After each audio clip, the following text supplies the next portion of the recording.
ಕಲಿಯುಗದೊಳು ಹರಿನಾಮವ ನೆನೆದರೆ ಕುಲಕೋಟಿಗಳು ಉದ್ಧರಿಸುವವು ಎಂಬ ದಾಸರ ಹಾಡಿನಂತೆ ಹಾಗೆಯೇ ಭಜನೆಗೆ ಪ್ರಸಿದ್ಧವಾದ ಒಂದು ಜಾಗ ಉಡುಪಿ ಜಿಲ್ಲೆಯ ಹಿರೇ ಗ್ರಾಮದ ಒಂದು ಸಾಗ ವೀರ ಮಾರುತಿ ಎಂಬ ಒಂದು ಭಜನಾ ಮಂದಿರದಲ್ಲಿ ಇದ್ದೇವೆ ನಾವು ಈ ದಿನ.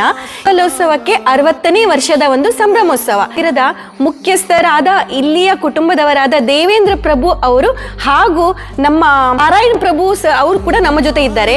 ನಡೆಯ ಒಂದು ಮಂಗಲೋತ್ಸವ ದಿನ ಅಲ್ಲಿವರೆಗೆ ಆಗುವಂತಹ ಒಂದು ಕಾರ್ಯಕ್ರಮದ ಬಗ್ಗೆ ನಮ್ಮ ವೀಕ್ಷಕರಿಗೆ ತಿಳಿಸಿದ್ರು. ಇದು ಅಂದರೆ ನಮ್ಮ ತಂದೆಯವರು ಬೈಲೂರು ಸುಬ್ರಾಯ ಪ್ರಭು ಅಂತ ಹೇಳಿ ಸಮಯದಲ್ಲಿ ಒಂದು ಭಜನೆಯನ್ನು ಆರಂಭ ಮಾಡಿದ್ರು. ಸುಮಾರು ಈ ವರ್ಷಕ್ಕೆ 60ನೇ ವರ್ಷ ನಡೀತಾ ಉಂಟು. ಆ ಆರಂಭದಿಂದಲೂ ಪ್ರತಿ 12 ಶನಿವಾರ ಭಜನೆ ಮಾಡಿ 12ನೇ ಶನಿವಾರ ಭಜನೆ ಮಂಗಲ ಅಂತ ಮಾಡ್ತಾ ಬಂದಿದ್ದೇವೆ.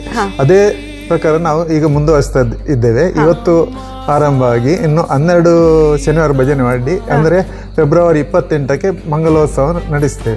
ಇದು 60ನೇ ವರ್ಷ ಆದ್ರಿಂದ ವಿಜೃಂಭಣೆಯಿಂದ ನಡೀಲಿಕ್ಕೆ ಇದೆ. ಎಲ್ಲೆಲ್ಲಿಂದ ಬರ್ತಾರೆ. ಒಂದು ವರ್ಷ ಬಂದವರು ತಪ್ಪದೆ ನಿಮ್ಮ ಭಜನೆ ಮಂಗಲ ಯಾವಾಗ ಹೇಳಿ ಬರ್ತೇವೆ ಅಂತೇಳಿ.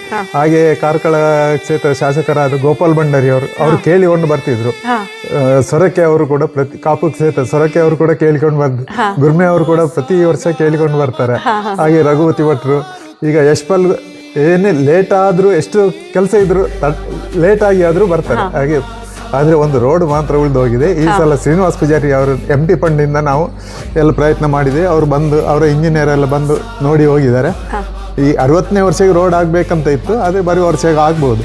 ಆದರೂ ರಸ್ತೆ ಇಲ್ಲದಿದ್ರು ತುಂಬ ಜನ ಇಲ್ಲಿ ಬರ್ತಾರೆ. ನಮಗೆ ಅದೇ ಸಂತೋಷ. ಬಂದವರಿಗೆಲ್ಲ ಊಟ ಕಾಫಿ ತಿಂಡಿ ನಾವು ಉಚಿತವಾಗಿ ಕೊಡ್ತೇವೆ. ನಾವು ಸಣ್ಣವರಿರುವಾಗ ನಮಗೆ ತಂದೆಯವರು ತುಂಬ ಕಷ್ಟ ಬಂದಿದ್ದಾರೆ. ಊಟಕ್ಕೆಲ್ಲ ತುಂಬ ಕಷ್ಟ ಇತ್ತು. ಈಗ ಹಾಗೆ ಬಂದವರಿಗೆಲ್ಲ ನಾವು ಊಟ ವಿಶೇಷವಾಗಿ ಕೊಡ್ತಿದ್ದೇವೆ. ಮತ್ತು ಇಲ್ಲಿ ವಿಶೇಷ ಅಂದರೆ ರಂಗಪೂಜೆ. ಪ್ರತಿ ಶನಿವಾರ 5, 6, 4, 3 ಹೀಗೆ ರಂಗಪೂಜೆ ವಿಶೇಷ ಇರ್ತದೆ. ಎಲ್ಲ ಹರಕೆ ಅವರು ಹೇಳಿದ ಕೆಲಸ ಆದ ಮೇಲೆ ರಂಗಪೂಜೆ ಕೊಡುವಂತ ಕ್ರಮ. ಏನಾದ್ರೂ ನಾವು ಹರಕೆ ಹೇಳಿಕೊಂಡ್ರೆ ಇದು ರಂಗಪೂಜೆ ನಾನೊಂದು ಕೊಡ್ತೇನೆ ಅಂತ ಹೇಳಿ ನಮ್ಗೆ ನಾವು ಎಣಿಸಿದ ಕಾರ್ಯ ಆಗ್ತದೆ ಅಂತ ಹೇಳಿ ನಾವು ನಂಬ್ತೇವೆ. ಹಾಗೆ ಎಲ್ಲೆಲ್ಲಿಂದ ಬಂದು ರಂಗಪೂಜೆ ಕೊಡ್ತಾರೆ. ವಿಶೇಷ ಅಂದ್ರೆ ಇಲ್ಲಿ ರಂಗಪೂಜೆ ವಿಶೇಷ. ಹೌದು. ಇವತ್ತು ವಿಠಲ್ ಕಿಣಿ ಅಂತೇಳಿ ಕುಂಜಾಲ್ನವರು ಬಂದು ಅವರು ಒಂದು ಹರಕೆ ರಂಗಪೂಜೆ ಮಾಡಿಸಿದ್ರು. ನಮ್ಮ ಮಣಿಪಾಲದ ಅನ್ನಪೂರ್ಣ ಕ್ಯಾಂಟೀನ್ ಅಲ್ಲಿಯ ಮಾಲಕರು ಇವರು ನಮ್ಮ ಈ ಪ್ರಭು ಕುಟುಂಬದ ಹಿರಿಯರು. ನಾರಾಯಣ ಪ್ರಭು ಅವರು ಮಾಲಕರು ಕೂಡ ಈ ಕುಟುಂಬಕ್ಕೆ ಇವರು ಹಿರಿಯರು. ಅವ್ರ ಜೊತೆ ಕೂಡ ನಾವಿದ್ದೇವೆ.